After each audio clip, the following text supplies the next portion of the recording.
こんにちは、ジパング55のタカです。今私はフィンランドのヘルシンキバンター空港に来ております。前回の動画で羽田空港からヘルシンキまでをご紹介しました。今回はフィンランドのラップランド地方にある稲荷でオーロラ鑑賞をご紹介したいと思います。鑑賞する際の注意点を含めてたっぷりお届けできたらと思います。今回はこのようなラインナップでお届けします。概要欄からご自身が必要な情報まで飛ばしてご視聴ください。このチャンネルはホテル紹介を中心に各地の観光スポットをご紹介しています。動画作りの励みになるのでチャンネル登録、高評価いただけると嬉しいです。それでは早速ご紹介していきます。今回訪れる稲荷はフィンランドの北部にあり、オーロラベルトの中にあります。イバロ空港からさらに北へ車で40分ほど移動した稲荷湖近くにある小さな町です。今回は飛行機で1時間30分ほどかけてイバロ空港まで移動し、そこから宿泊するワイルダーネスホテル稲荷までタクシーで向かいます。稲荷のオーロラ情報も先にお伝えしておきます。稲荷のオーロラシーズンは8月下旬から4月上旬です。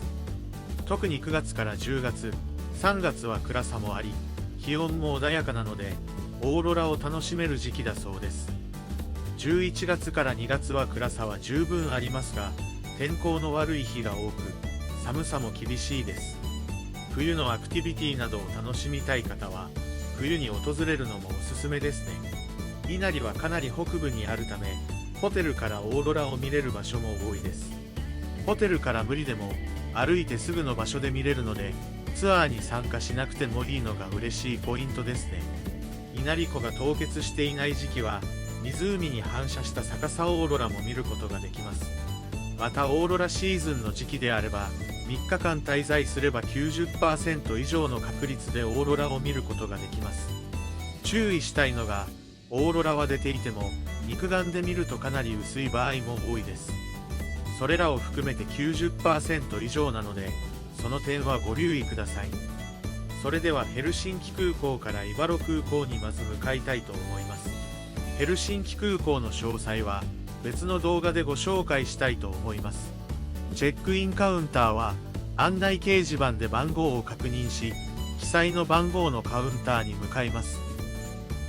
今回はフィンエアーでイバロ空港まで向かいます。JAL と同様、自動チェックイン機で荷物を預けるラベルを印刷します。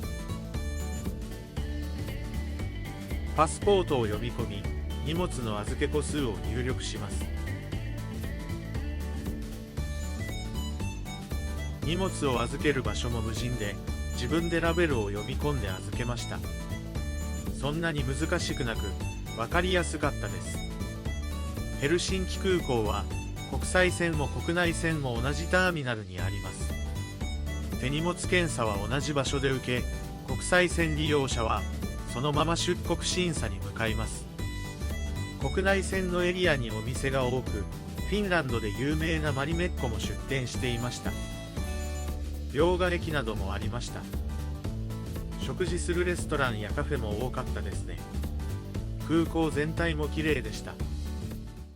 私はワンワールドメンバーなので、フィンエアーのラウンジが利用できます。ラウンジもかなり広く、綺麗に整えられていました。個室のような席もあり、ゆっくりできそうです。防音の部屋もあり、会議などでも活用できそうですね。料理は軽食がいくつか用意されていました。スープ、パスタ、ビーンズなどのサラダがありました。バケットも2種類ほどありました。サラダなどをパンに乗せて食べるのが一般的みたいですね。ラズベリーケーキもあり、美味しそうです。フィンランドで有名なビール2種とカクテルもありました。赤ワイン、白ワインなどもありました。コーラやスプライトなどのソフトドリンクもあります。コーヒーや紅茶もありますね。カフェラテやココアなどもありました。リンゴジュース、お水やラズベリージュースなどもあります。種類は多くなかったですが、量は十分でした。国内線のラウンジでここまで食事があると思っていなかったので、びっくりです。ラウンジ全体も綺麗だったので、利用しやすかったですね。フィンランドのラウンジは結構おすすめだと思います。それでは時間までゆっくりして、搭乗口に向かいたいと思います。今回はヘルシンキを19時55分に出発し、21時25分に着く便です。搭乗口の前は椅子がほとんどなく、立って待ってる人が多かったです。15分ほど遅れて搭乗が始まりました。イバロまでは1時間30分ほどのフライトです。3列席が2列だったので、中型機ぐらいはありそうな大きさです。席幅は広くはなかったですが、短時間なら十分我慢できる広さでした。機材はエアバス A320 です。結構乗客も多く、ほぼ満席でした。観光客に人気の地域なんですね。それでは出発です。フィンランドの9月は日が沈むのが遅く、21時過ぎまで結構明るいです。22時ぐらいにやっと暗くなる感じでした。無料でお水とブルーベリージュースを配ってくれました。他は有料で販売しているみたいです。それでは到着まで少し眠りたいと思います。気づいたらイバロ空港に到着していました。外に出ても秋だったのでそんなに寒さは感じませんでした。日本の冬の初めくらいの温度感です。手荷物の受け取り場所までは歩いて向かいます。こちらが乗ってきた飛行機です。空港は大きくないですが、最低限のものはありそうです。空港の様子は後ほどご紹介したいと思います。とりあえず荷物が出てくるのを待ちます。出てくるまで少し待ちました。受け取りレーンも一つしかないので小さな空港ですね。荷物を受け取ったら予約したタクシードライバーと合流します。空港から稲荷までの移動手段は自分たちでタクシー、シャトルバス、レンタカーを予約するか、ホテルの送迎をお願いすることになります。今回私はこちらのサイトで自分たちで予約しました。最初はシャトルバスを予約しようと思ったのですが、時期や時間帯的にやっていないのか、そもそも営業終了しているのかわかりませんが、予約ができませんでした。ただシャトルバスは1人40ユーロほどしたので、人数が多い場合はタクシーの方がお得かもしれません。今回はこちらのサイトで4人で予約したら、ホテルまで130ユーロでした。ホテルの公式サイトでは、4人だと180ユーロだったので、先ほどのサイトで予約した方がお得ですね。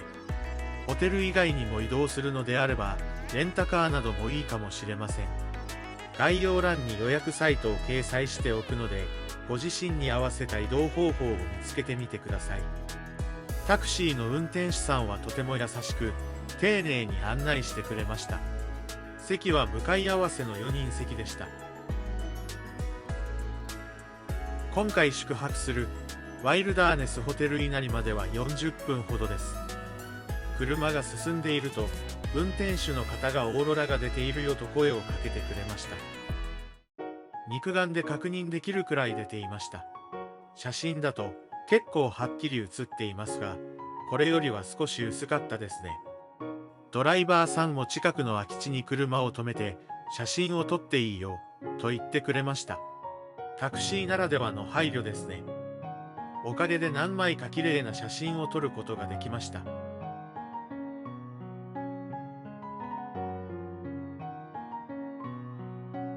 オーロラが出ているうちにホテルに着きたいですね。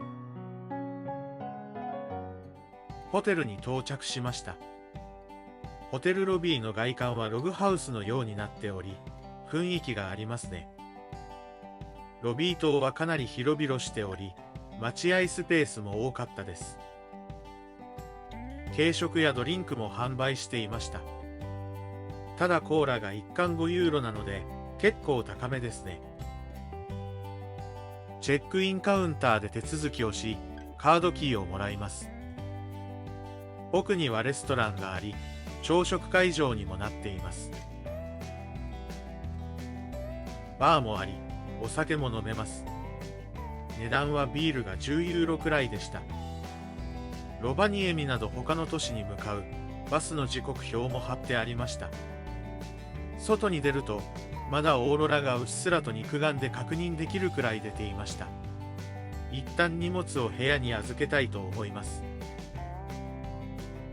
今回はイナリアアークティックシャレーというお部屋に宿泊します。こちらは本来リビングルームでソファーがあるはずですが、なぜかベッドになってますね。リビングには水道もついています。コップやマグカップなどのグラスはありますが、カトラリーはなかったです。紅茶やチョコなんかも置いてありました。冷蔵庫は大きく、購入してきたものを冷やしておくこともできそうですね。上には冷凍庫もあるので、アイスなんかも冷やせそうです。リビングには寄りかかれる椅子が2脚あり、毛皮の毛布みたいなのもかけてありました。テレビもあり、言語も選べたのですが、なぜか日本語がイタリア語になっており、日本語を選ぶことはできませんでした。リモコンにはネットフリックスのボタンもあったのですが、つなげることはできませんでした。トイレは広々していました。隣にはベッドルームがあり、屋根も高く、狭さは感じませんね。ダブルベッドが1つあり、毛布は2つずつ用意されていました。1つのベッドに毛布が2つあるタイプは北欧だと多いそうです。ベッドルームに隣接してシャワールームと洗面台があります。脱衣所のようなスペースがないのは残念ですね。シャワーはレインと手持ちシャワーがあります。ただ、気をつけないと水が外に出てしまうので、シャワーを壁に向けて浴びる必要があります。そして隣には、なんとサウナがついており、いつでも入ることができます。2人から3人なら入れる広さでした。ロウリュもできるようになっており、本格的なサウナですね。外からは結構見えるので、入る際は注意が必要です。タオルなどは2人分ありましたが、2日に1回しか交換されません。暖炉のスイッチを入れると、かなり雰囲気が出てきました。火は映像のイミテーションのようです。今回はこちらのお部屋で3泊します。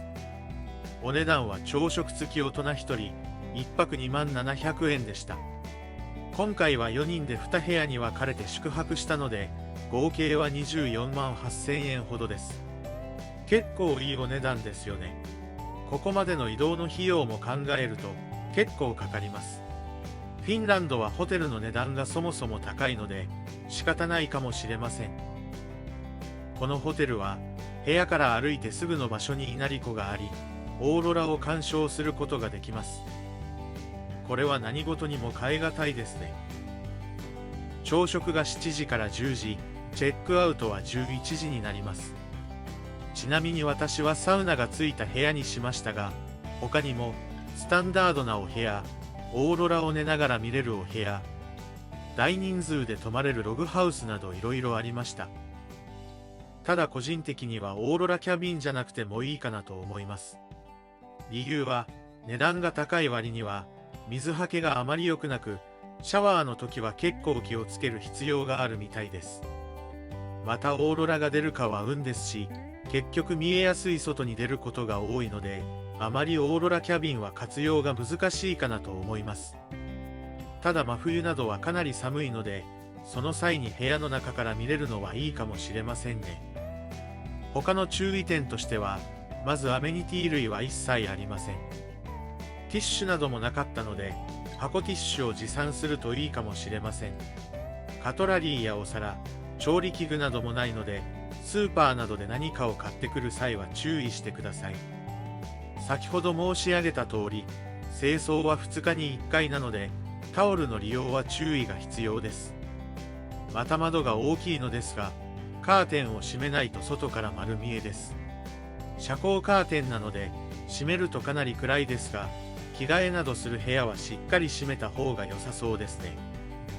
フィンランドはお水が美味しく、水道水も飲むことができます。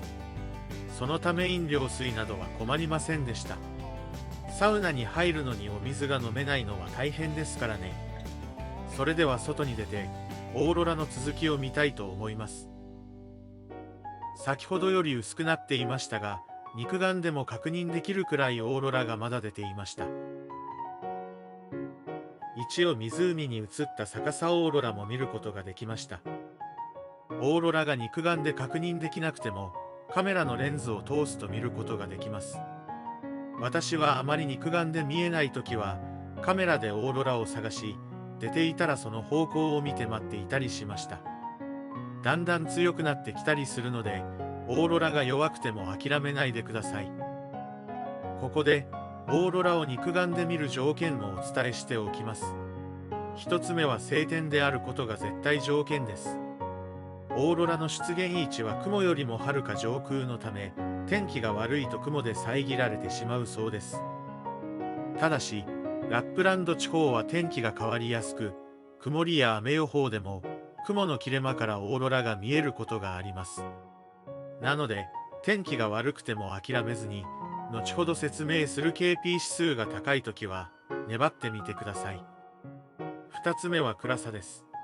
そのため昼間は見えず、夜の期間が短い夏も観察には適していないとされています。また街中で光が強いと、その光が邪魔して肉眼では見えにくくなってしまうので、暗い場所に向かうといいです。3つ目は、オーロラ観察の強い味方、オーロラアプリです。その日のオーロラの強さを数値で表示してくれます。0から9の10段階あり、KP4 以上で肉眼でも確認できます。0から2は、オーロラが弱く、見ることは難しいです。3から5は、光害がない場所であれば、肉眼で確認できます。6から7は結構強く、はっきり見えます。8から9はとても明るく、オーロラカーテンが色とりどりに変わる姿を見れます。この数値は予報や時間帯別にも出してくれるので、オーロラ鑑賞の際はぜひアプリを落としてみてください。それでは今日はもう休みたいと思います。おはようございます。今日はあいにくの空模様です。それでは早速ホテルの朝食を食べに行きたいと思います。朝食会場は昨日紹介したロビー棟の中にあります。昨日は暗くてロビーの様子が少し分かりにくかったですが、昼間見ると素敵な空間ですね。ビュッフェ形式で好きな具材を取れるようになっていました。サラダや魚の酢漬け、ハムやチーズ、サーモン、ホットミールがいくつかあります。コーンフレーク類もありますね。グルテンフリーのパンやお菓子なども用意されていました。こちらはオートミールです。ヨーグルトやブルーベリーソース、ドライフルーツなどがありました。パンは食パンやクロワッサン、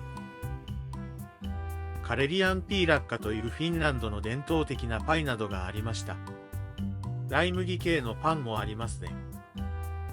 バターなどもあり、食パンなどは温めが可能です。フルーツも数種類ありました。梨やブルーベリーを使ったケーキなども用意されています。コーヒーやカフェラテ、ホットミルクなどがありますね。紅茶などもありました。お水やオレンジジュース、ブルーベリージュースがありますね。画面のボタンを押すと出てくる仕組みでした。朝食の種類は豊富というわけではなかったですが、どれも美味しそうなので、お腹いっぱいに食べれそうです。フィンランドは物価が高いので、朝食でいっぱい食べておくといいかもしれませんね。ちなみに他の日もメニューに大きな変更はなく、デザートが少し入れ替わったくらいでした。宿泊者も日本人がすごく多かったですね。どこかの席には必ず日本人グループがいました。今日は稲荷の町に歩いて向かってみたいと思います。それでは残りを食べて少し休んでから行きたいと思います。ホテルの位置関係はこんな感じになっています。左側が私たちが宿泊しているアークティックシャレー、中央がオーロラキャビン、大きな建物がロビーで、その横にログハウスがあります。サウナがついていない部屋は30分10ユーロでプライベートサウナに入れるみたいですね。昨日は暗くて雰囲気が全くわからなかったですが、一つの建物に2部屋入ってるみたいです。左手に見えるのがオーロラキャビンです。広さはあまりなさそうですね。ホテルの看板もあり、ワイルド感がありますね。ロビー棟はこんな感じです。ログハウスもいい感じですね。ホテルから町までは徒歩40分ほどかかります。昼間はやることがないので、暇つぶしで歩くのは全然問題ないと思います。9月中旬の寒さも日本の冬ぐらいで、気温も10度以上あり、そんなに寒さは感じませんでした。一応ホテルで申し込めるアクティビティがいろいろありましたが、どれも1人100ユーロ前後しました。興味がある方は参加してみてください。今回は町にある博物館を目指していきたいと思います。道路はずっと一本道なので迷うこともないです。レンタカーでもこんな道だったら運転しやすいかもしれませんね。車通りはそこそこありますが、ほとんど合流もないので走りやすそうです。町に到着しました。スーパーが2軒あります。こちらは後ほどご紹介したいと思います。観光案内所みたいのもありましたが、今日は休みでしたね。近くにはお土産店がありました。中は意外に広く、お土産も充実していました。ぬいぐるみも売っていて可愛らしいですね。お値段は20ユーロなので、日本とそんなに変わらないか、少し高いくらいですね。いろいろあったので、日本へのお土産購入にいいかもしれません。レストランも併設しているホテルなどがあります。飲食店も3から4軒という感じで、夜遅くまで営業しているお店は少ないそうなので、注意してください。こちらはサーミ文化センターです。サーミは北欧の先住民族で、各国に議会を持っています。フィンランドの議事はこの場所だそうです。そしてこちらのサーミ博物館、シーダが、サーミ民族とラップランドの自然をテーマに展示を行っています。2024年にはヨーロッパ博物館オブザイヤー賞も受賞しているそうです。チケットのお値段は1人18ユーロで結構お高めでした。博物館は館内の展示と外の建物の展示に分かれています。外の展示は雪の積もっていない夏の期間のみのようです。博物館の中では出土した土器や矢尻など古代の遺跡を見ることができます。この辺りは出土品も多いみたいですね。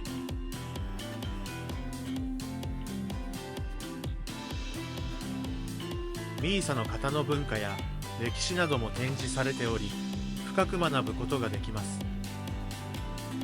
展示の説明書きは英語とフィンランド語なので、翻訳機などを使えば何とか理解できました。ただ説明文が一個一個長いので、ある程度読んだら次に行くスタイルで見学しました。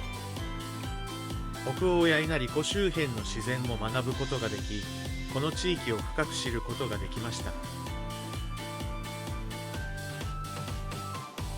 外のエリアも結構広く、ゆっくり見て回ったら1時間くらいかかりそうですね。約50カ所の建物があり、サーミの建物や生活の場を再現したり、保存しています。当時のサウナですかね。フィンランドのサウナ文化の歴史も学ぶことができそうな展示でした。家の中は各部屋に暖炉があり、温められるようになっていました。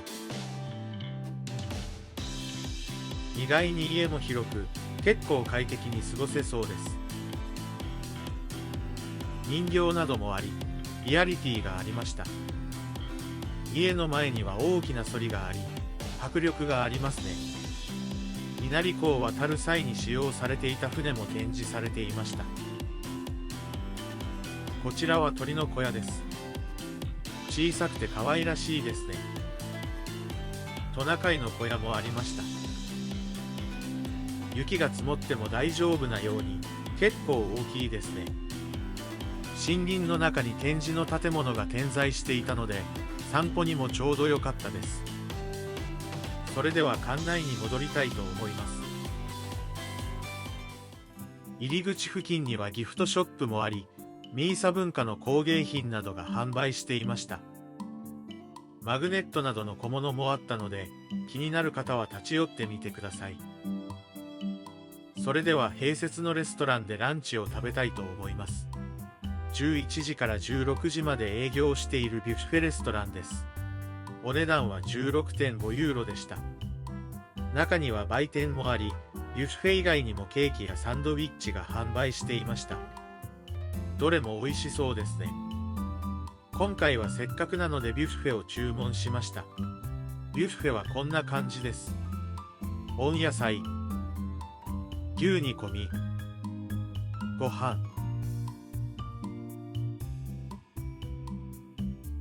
サラダなどがありました。トッピングもありますね。あとはライ麦パンなど2種類のパンがありました。1種だけビーガン料理もありました。種類は多くないですが、十分お腹いっぱいになる量でした。値段も、この地域でビュッフェを 16.5 ユーロで食べれるのであれば、比較的リーズナブルだと思います。味も結構美味しかったです。フィンランドは、ビュッフェでも料理の種類は多くないですが、どれも美味しく、結構お腹いっぱいに食べることができます。遅くに食べて、夕飯は少しだけ食べるとかでもいいかもしれませんね。それでは、町にあるケイマートに寄って帰りたいと思います。一般的なスーパーと品揃えはほとんど変わらなかったように思います。フルーツもあり、ブルーベリーなんかは安かったですね。パンや菓子パンなども販売していたので、小腹が空いた時にいいかもしれません。私は夕飯代わりに少し買って帰ります。肉や魚などの冷蔵品も販売していましたが、どれも調理しないと食べれなそうでした。9ユーロで寿司も販売していました。こういったサラダもあるので、買って帰るのにちょうど良さそうですね。サンドウィッチも販売していました。ホットミールはチキンやグラタンのような料理もありました。アイスも結構種類が多いですね。ビールやアルコールの種類も多かったです。フィンランドではアルコールが高いお酒は専門店でしか販売していないため、度数が 8% 前後のものが販売されていました。フィンランドでメジャーなビールは、ライトなラガービールのサンダルス、クマのロゴが特徴的なカルフが有名です。縞模様柄のロンケロも有名です。ジンとグレープフルーツジュース、炭酸を合わせたカクテルで、フィンランドでとても人気があります。皆さんもいろいろ試してみてください。隣のスーパーにも来ましたが、ラインナップはそんなに変わらず、値段は少し高めでした。お菓子はこちらの方が種類が多かった気がしますが、ケイマートで買い物を終えてもいいかもしれません。それではホテルに戻りたいと思います。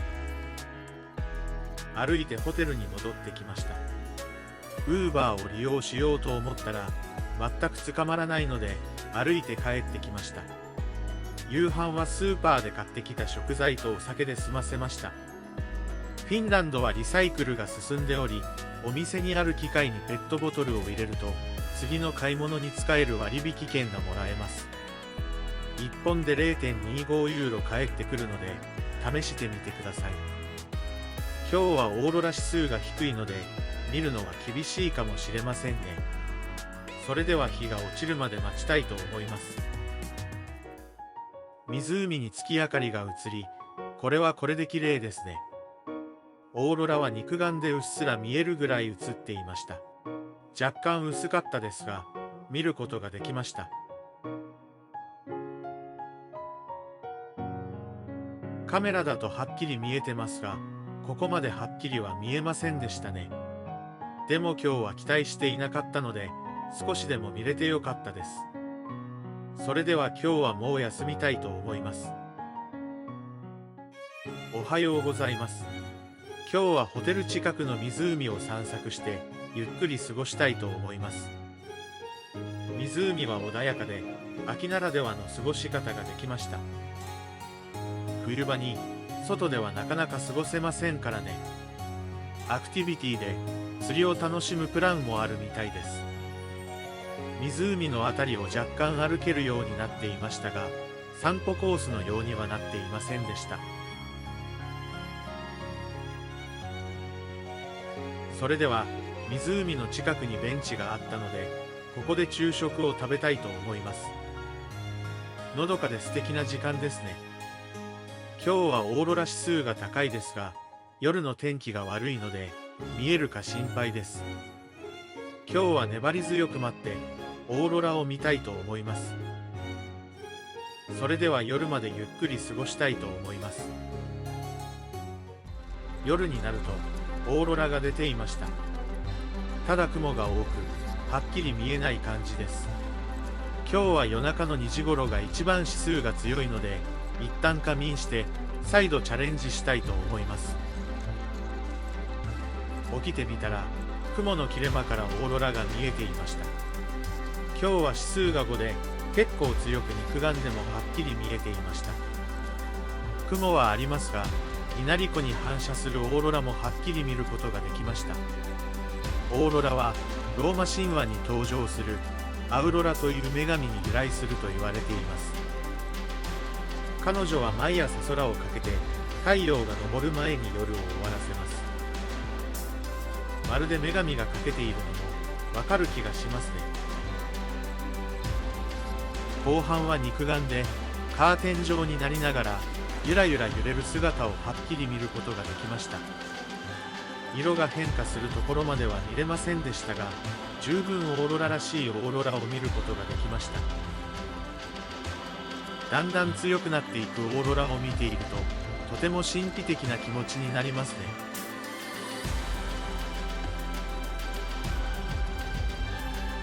太陽が上がり始めました。4時ぐらいにはもう明るくなり始めていましたね。それでも1時間以上外でオーロラを見続けられたので、とても綺麗でした。一番指数の強いオーロラではありませんが、見れてとても満足です。自然の素晴らしさを体感することができました。おはようございます。夜は素晴らしいオーロラが見れましたね。今日は飛行機が21時30分出発とかなり遅い便なので、ホテルで時間を潰そうと思います。チェックアウトは11時でしたが、1時間10ユーロで延長できたので、15時まで延長しました。最大16時まで延長できますが、混雑具合で変わるそうなので、フロントで確認してみてください。帰りも、行きと同じタクシーで茨に向かっていたのですが、野生のトナカイを見ることができました。今回も運転手さんがトナカイがいるよと教えてくれて車を止めてくれました。値段は高いですが、とてもいいサービスでした。茨にあるお店では、アルコール度数が高いお酒を扱っているアルコもありました。ワインやウイスキーなど、いろんな銘柄を扱っています。このコスケンコルバサルミヤッキというお酒の飴は、世界一まずい飴と言われているそうです。消毒液のような匂いと独特な塩味で好き嫌いが分かれるそうです。キリンビールも販売していました。日本企業も頑張っていますね。それではイバロの中でも高めのレストランで夕飯を食べたいと思います。クルタヒックホテルの中にあるレストランです。ホテルのロビー横にあり、宿泊者以外も利用ができます。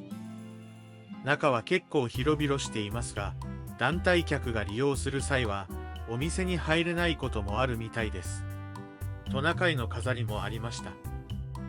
ここはお値段が高めなので、町の方もお祝い事などで利用するそうです。一皿15ユーロから30ユーロするので、複数頼むと結構いってしまいそうですね。今回は稲荷湖で採れたマスの燻製、タルタルソースを使ったサラダ、メインのサーモンを使った料理とトナカイ肉の料理を注文しました。右2つを2皿ずつ、メインのサーモンとトナカイは4人でシェアして食べました。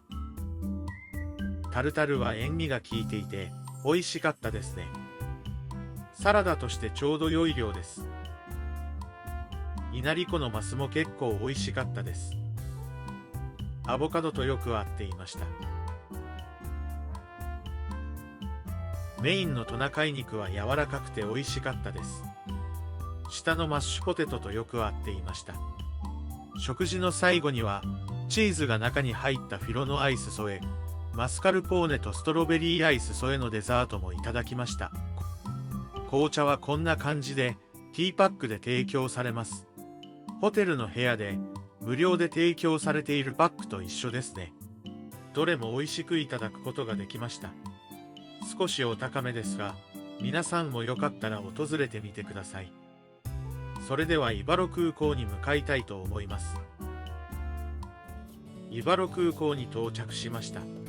ホテルからイバロの町まで110ユーロ、イバロから空港まで40ユーロでした。イバロから空港までは10分かからないのに高すぎますね。空港内の到着、出発ロビーにはほとんど何もなかったです。到着ロビーに若干の椅子と机、レンタカーの受付所がありました。一応ギフトショップもありましたが、今は営業していないようです。自動販売機でお菓子やお水、コーヒーなんかが販売していました。19時過ぎに空港に着いたのですが、チェックインカウンターも開いていませんでした。ここも自動チェックイン機で手荷物を預けるタグを出します。充電器のコンセントもありました。手荷物検査場を含め、カウンターは20時頃に開きました。それでは中に入りたいと思います。制限エリアの中は椅子や机も多く、休める環境になっていました。今日は到着も出発も1便しかないので、空港はほとんど営業していなかったみたいですね。中にはギフトショップもありました。可愛らしい小物類なども販売していますね。ポストカードやキーホルダーなどの小物も販売しています。ぬいぐるみ、お酒かシロップのようなものも販売していました。カフェもあり、軽食も販売していました。値段はそこそこしますが、北欧の物価だとこんなもんかって感じもしますね。ビールやアルコールなども販売していました。ソフトドリンクやお菓子も販売しています。お菓子は1袋 4.2 ユーロぐらいでした。制限エリア内はいろいろありましたが、そこが開くまでは何もできないので、空港にはギリギリに来た方がいいかもしれませんね。それでは今回の稲荷でのオーロラ鑑賞、いかがだったでしょうか。今からヘルシンキに戻るので、次回の動画ではヘルシンキ観光の様子をお届けしたいと思います。よかったらそちらの動画も確認してみてください。稲荷は何もないですが、のんびりした時間と素敵なオーロラを見れると思います。ぜひ訪れる候補にしてみてください。今回の動画が少しでも皆さんの旅行に役立てられたら嬉しいです。動画作りの励みになるので、チャンネル登録、高評価、スーパーサンクスをお願いします。最後までご視聴いただきありがとうございました。それではまた次回動画でお会いしましょう。さようなら。